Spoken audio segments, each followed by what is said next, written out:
building an app unless it is going to fetch them money. So they use the Cordova side of it. But let's say if it's something which is very rich UI, which is it has a lot of features and all, so you will go ahead with native application. That's what is the sense. Yeah. So moving on, so our unique approach, what it does is we are anyways giving you everything to write in C#. Okay. So what we have done is for every single control and elements that are present in, let's say, Android, iOS, we have created bindings for them, and then what it utilizes is this C# code has been given to you. It's an API, and those API you write in C# in the code base, and it can work out. So given that you write everything in C#, you can actually share the code, right? Because it's a single language. Moreover, the IDE is same. So because of that, what happens? Shared C# code base, and we give you 100% native API access. Okay, so whatever is there, we can actually access and give you. So anything, because even though we use the underlying languages C#, we also still look into the JDK and Android SDK for building the applications. So let's say you have installed Xamarin, doesn't mean Xamarin is going to work alone. You have to install Android SDK and JDK. Okay. Similarly for iOS, what happens is we are still relying on Xcode. The language has changed, but still we build with Xcode. And that's why the limit, because of that, because of Apple's legal thing that we cannot install Xcode on Windows, so you have to have a Mac machine on the network. So what we do is the moment you build, it sends out the code to Xcode and builds and gets the data, and it's actually displays the entire OS, that means your application running in there. So that's how this thing is. So here, before developing, you need to set up all this technology. let's say you are just building for Android. So your Windows is more than enough, or let's say you're on Mac, it's more than enough. When you are doing for iOS, yeah, or if you're on Mac, more than enough, because you can do everything there. Let's say you're on Windows, you need to have a Mac in your network. So if you have a Mac in your network, it directly does the SSH to your Mac. So let's say you have Mac in the team for 4 people, you can easily it can constantly build and send.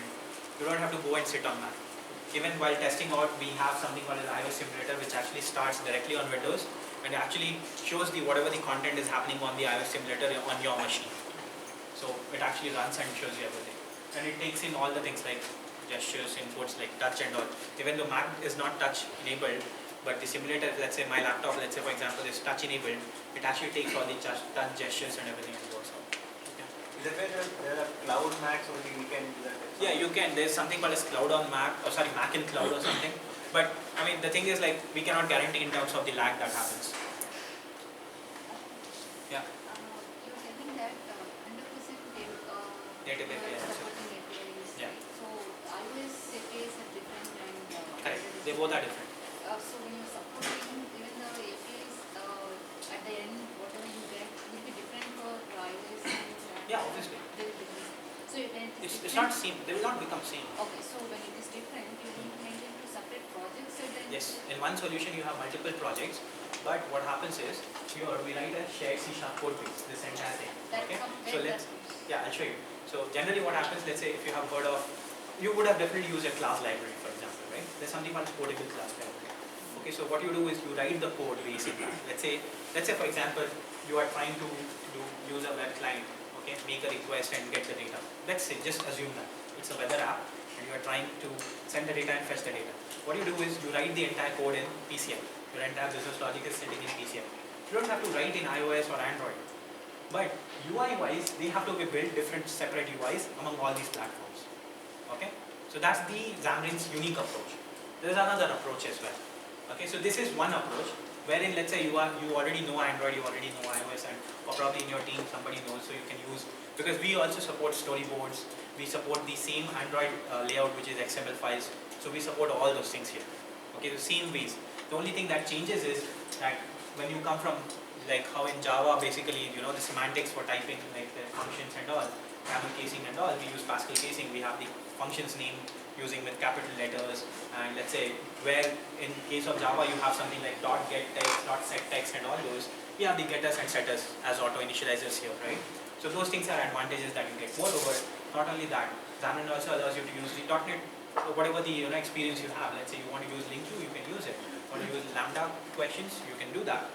Async await, you can do all those things. So I can imagine if you have a business logic that you can be put into. You can do other things you have to put it separately.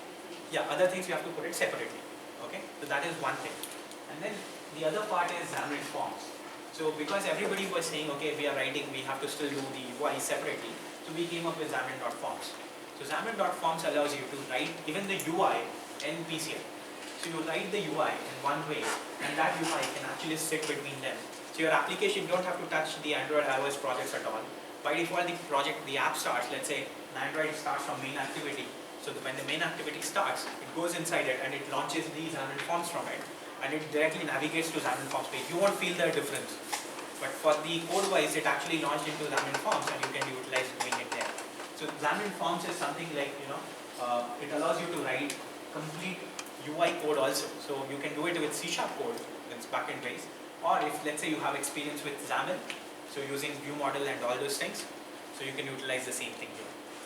So in this what happens, in Xamarin Forms, here you can have all the projects. So basically when you create a new project, you will get us in one solution PCL and all the other platforms. Like earlier when it was like not complete Windows 10, so you used to get like Android, iOS, Windows Phone 8.1, Windows 8.1, and then UWP, and on PCL. So 6 projects used to get created. You are writing everything in PCL, but all the projects, all the apps for all these 5 platforms used to get built. So that's how it is basically. So Xamarin, with Xamarin now, given that okay, everything is C#, you can use Azure or Linux/Mono with the core CLR. You can actually develop everything and you can share the entire code base. Imagine you have models, the models can be actually shared, your business logic, most of the things can be shared across your server and client code base as well. Okay, so this is what Xamarin gives you. Then Xamarin is in Visual Studio. We started with .NET native, everywhere, which was launched last year by Microsoft, and we open source our Xamarin as well. So if you want, you can go to open.xamarin.com, look at the code base as well. So you get Xamarin SDK, it is under MIT license. Okay, then everywhere now you can run with C# with 2.6 plus billion devices. So I'll just demo a simple application, okay, which was built for my driving basically. It's a very big application, okay, built using Xamarin with Microsoft. So what it does is, let's say for example, everybody would have seen Fast and Furious, right? Yeah. At least you would have seen that how they connect, and you can see, oh my god, they have these machines and they're able to test out how the throughput of their car is and everything, right? Whether there is any issues or not. So similar kind of application, not giving that much of UI changes and all, but what it does is, every single car has something called as an OBD code, which is called as onboard diagnostics. So coming to the IoT side of it, okay. So what it does is it actually tells you how much of your car can, how much kilometers it has run and everything. So what we have built is this app. So instead of using a simple this thing, your mobile phone is actually acting like a gateway for your application. So this thing, I can just run this simple demo. I'm not, I can show you the code base also later on, but I'll just show you the application directly. Let me just start.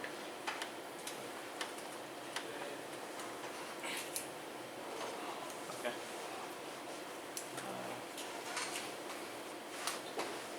Oops, sorry, I think I have disconnected the file.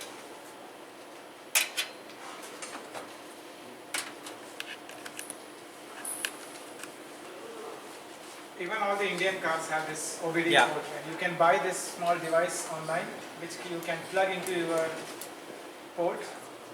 OBD connector, it's called OBD connector, and then you can access data from your car. Something.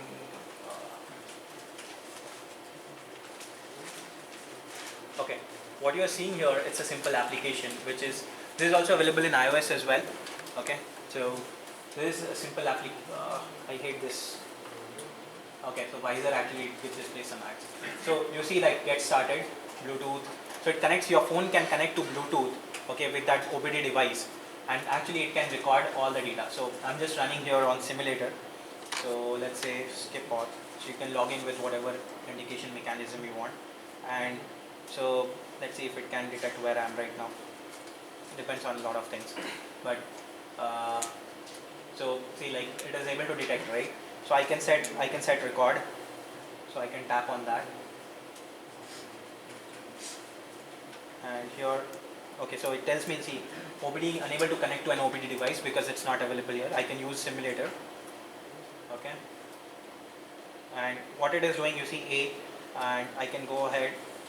So, and basically if I walk or something, so it will keep on recording where I am going and all, at what speed, everything.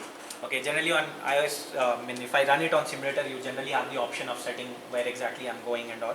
So yeah, if I start some other kind of, GPS simulator I can do, but what it is, what I'm trying to show you, you can see on top, you see how much amount of liters, kilometers, duration and engine load, right? It gets all these data from the OBD port and it can actually record and send, okay, you're based on your trip, where you're going and how it was.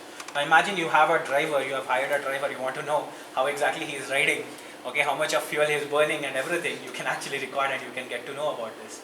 Not only that, you want to, let's say you have kids, you have given them car and all, you want to know whether they are driving safely or not, how many times they are doing hard stops and all those, you can get to know about this.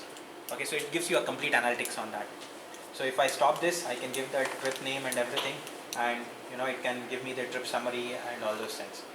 So that's just a simple application, but I just wanted to show you. This is also solely built with Xamarin. If you want, you can download the sample as well. github.com/azure-sample/mydriving. You can download and you can build it. It's a very big application. You don't have to do anything. You can run it. You don't have to deploy anything on Azure. But yeah, if you want, you can utilize them.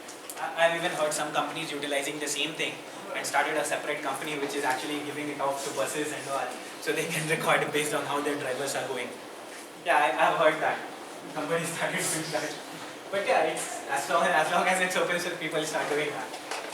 So, and this is how the code generally looks like. This is the OBD code. Okay. So generally what it does is,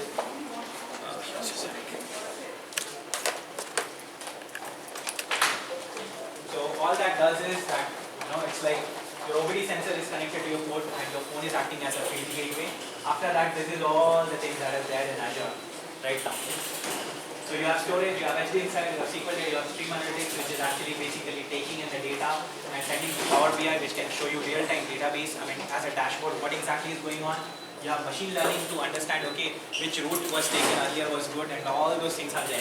Everything has been given in there. Okay, so it's a pretty good thing actually. This is a simple dashboard that is there, like the total number of drivers and total trips was taken 210. Good drivers versus bad drivers, how many were good, how many bad, how many were moderate, average trip length, where exactly you were, how do people drive in different regions, everything. Now understand, okay, these kind of data can help you, like let's say when in a company you are running a complete transportation system, you can actually understand how things are going, right?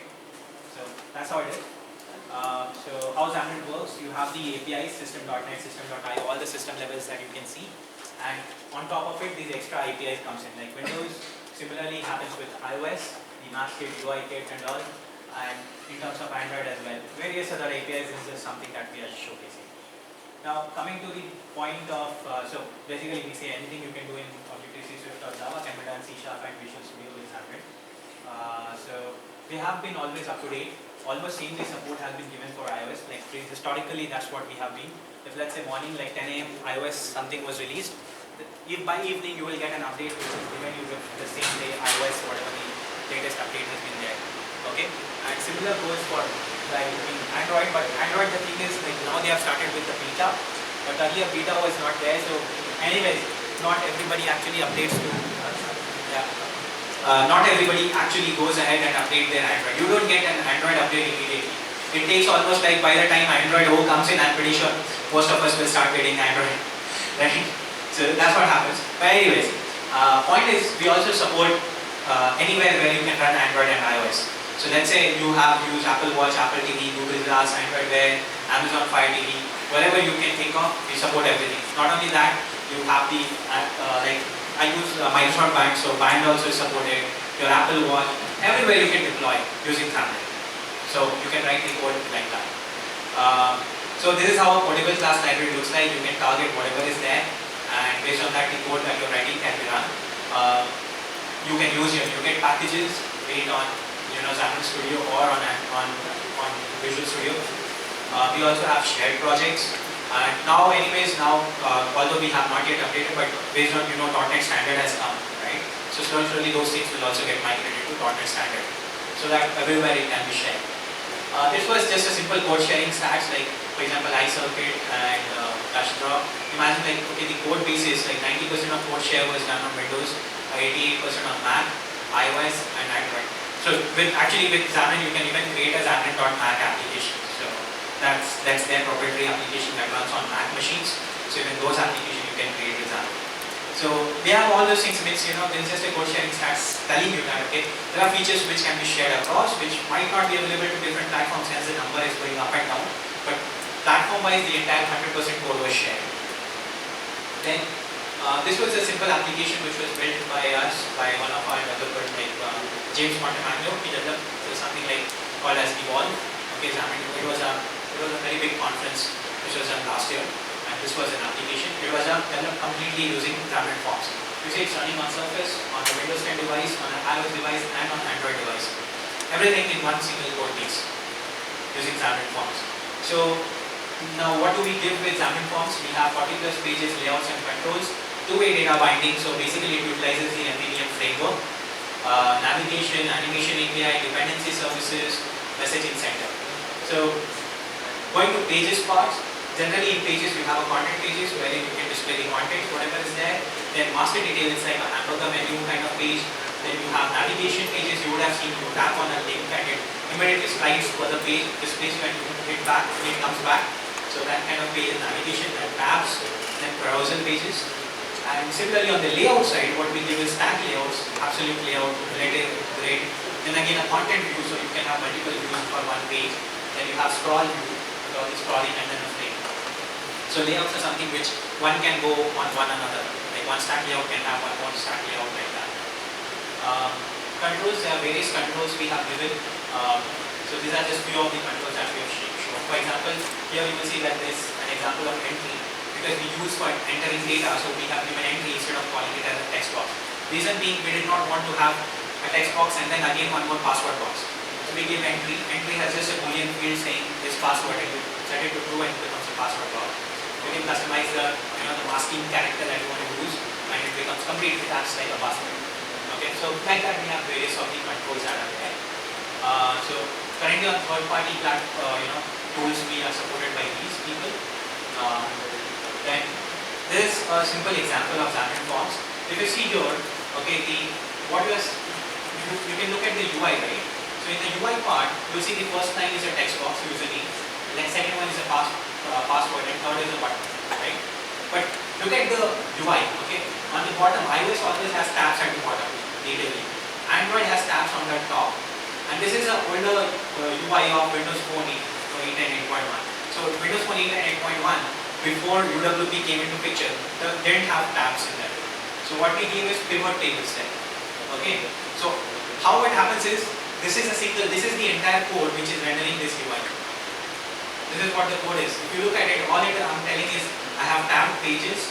In the children, the first page is a content page, so that's where we are right now, which is a profile page. You can see profile is selected, you can see profile is selected there. All we are telling I need a stack layout with entry, two entry and one button. And that's what we are doing here, two entries and then one button. And at the end, we have like just closes, and these are all binding is there.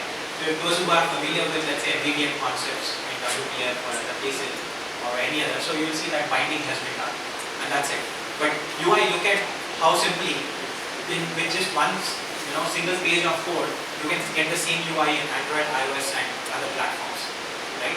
So that's the essence of Xamarin Forms. That's what we get. So, do you guys want me to run this code? I'll show you guys. Okay. Probably just 2 more minutes extra. Okay. So when you build, you will be specifying like which OS or which version you are targeting, all that stuff. Since the code base is kind of same. No, you don't have to do anything. How do you differentiate the OS? I'll show you. So differentiation of OS is based on the platform that we are doing. Let me just make you. So this was the MyDiary application.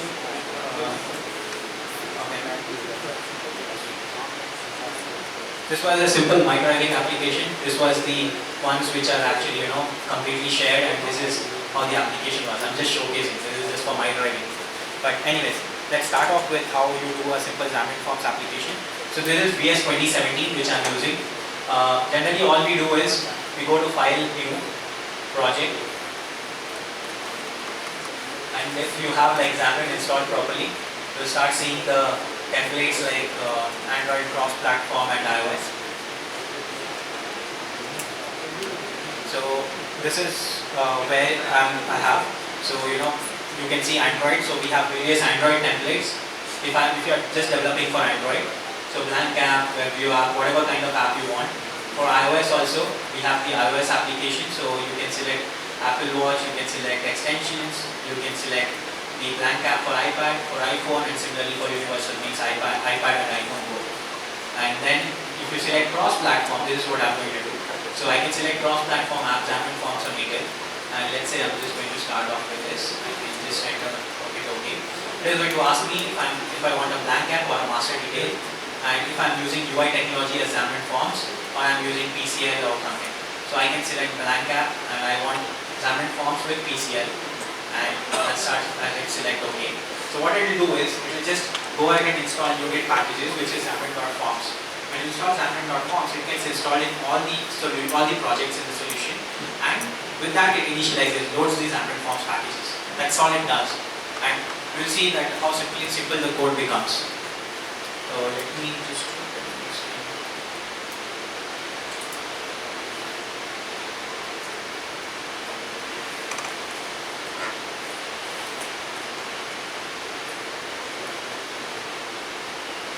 I'm going to copy the code from here. Don't judge me. Okay. By the time everything starts, I also wanted to talk about this. There is something called a Xamarin Marathon. Okay, so what we are doing is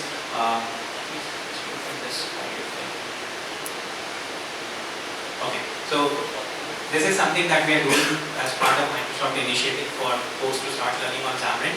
You can go to aka.ms/Xamarin Marathon, wherein you have I posted the link on Facebook, yeah. and Twitter. So if you are following us anywhere, Yeah, it's just that here you can go, you can register yourself, you have to go through certain videos and all, go through them. If you already know building them, it's not mandatory that you have to go through them only. You can learn anywhere. All you have to do is, at the end, build a cross-platform application, submit the app. If the app is pretty good and all, you will receive a certificate. Okay, that you have done completed Xamarin Marathon. Okay, and this initiative is not only in India, it's been running across the globe. Same thing has been running in Dubai, and US, and in other places. Okay, so let's get back to this.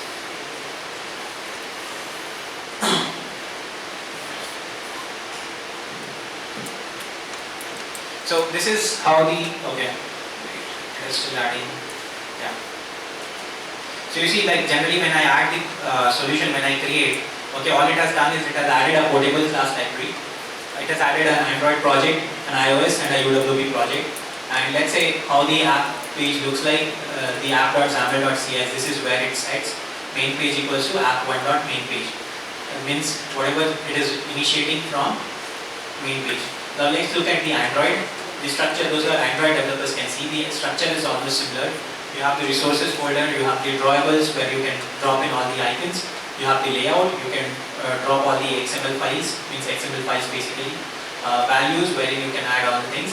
And then you have the main activity. So this activity actually tells what we are doing. So in this activity, we are just initializing Xamarin Forms. And we're doing what? Load application. We are calling this method and calling new app. And this new app belongs to PCL, which is in the app.xamarin.cs. Similarly happens in case of iOS. So the main entry point for an iOS application relies on app.delegate.cs. Means from main.cs launches app.delegate. So it comes to app.delegate.cs. And in the app.delegate.cs, all we do is again we initialize Xamarin Forms and we load the application. Okay, similar in case of UWP. In case of UWP, the entry point happens from app.xamarin.cs. So in the app.xamarin.cs, forget about the squiggly lines. Okay, what happens here? We have initialized Xamarin Forms. Okay, but in case of UWP, unlike Android and iOS, what it does is it actually opens a frame, and in the frame it navigates to one particular page. So it comes to main page, and from main page, what happens? The load application takes place. So load application of the Xamarin Forms. So everywhere we will not be coding anything in here. in any of these platforms. But every single thing will be done in the other end, which is in the Xamarin Forms, the portable project. So if I go ahead and modify this particular app.xaml, so this is the XAML, not that. If I go ahead and look at app.xaml, currently it's empty, and app.xaml.cs has got these, but it's loading from main page. So if I go to main page.xaml, all it does is welcome to Xamarin Forms. So let's say if I'm going to run this, let me connect my phone.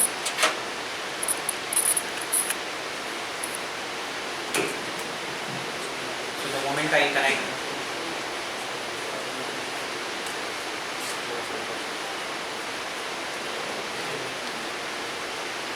so you see my phone is already been detected Moto G5 Plus, right? And not only that, I can select what kind of Android. Somebody was asking Android platform level and all. You can go to properties of the project and you get everything here. What target you want to do, Android, what level, minimum target and all those platform levels.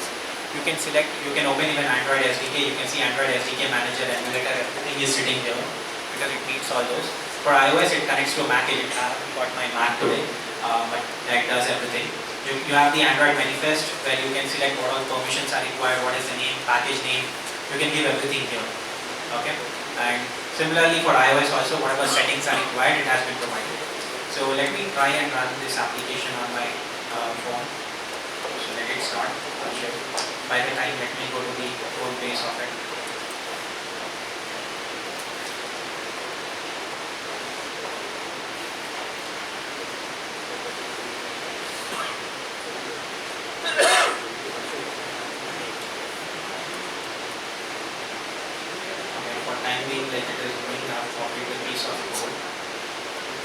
You were mentioning that Xamarin was integrated with Visual Studio 2000 something, so a Yes. developer will get a complete access to develop everything. Yes. We don't need any separate. No, you don't have to install anything separately. So when you install Visual Studio 2017 within the setup, even in 2015, but primarily in 2017 you have a complete mobile development section where you can select cross-platform using Xamarin. Not only that, you have Cordova and other things also built into it. Even with Visual Studio, if you want, you can go to modify setup and you will be able to see what all things are there. Okay.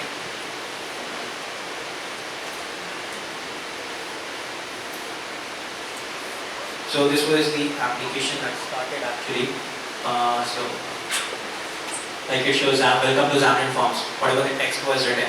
So I'll just go ahead, stop and paste that code.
I think I'm failing in terms of restoring or something.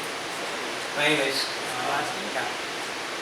So anyways, it's because of some of the packages I'm not able to use properly. So the thing is okay, the entire whatever the layouts that we are doing here, I'm writing every single code in the PCL from app.xaml.cs or app.xaml, and from there I can do every single thing. Like you can have multiple pages here, you can start having view models, you can start same identify property change is utilized here. You can utilize all those segments and your application is going to work. In case you have something with respect to which has to run only on Android, so you can run completely with Android. Let's say you can use something like custom renderers, which you can customize specific controls for, let's say, for only for Android or iOS like that. You have dependency services. Dependency services allows you to use, let's say for example, you want to know whether Wi-Fi is connected or not. So Android has a different implementation, iOS has different, and UWP has different. So you can write simple like something like an interface, and dependency service will call these objects from the interface, saying that okay, this is the function that has to be called. So like that, all those things are provided. If you guys are interested in knowing more on Xamarin, we run a community called Xhackers. Okay, so you can see we are on Facebook, Xhackers, facebook.com/group/Xhackers. You can even come to us, visit the site, we'll get all the details. Xhackers.co. Okay, that's what our site is. It is for cross-platform app development. And generally we do almost every month one meetup in Microsoft EGL mostly. So you can visit if you are interested in knowing more on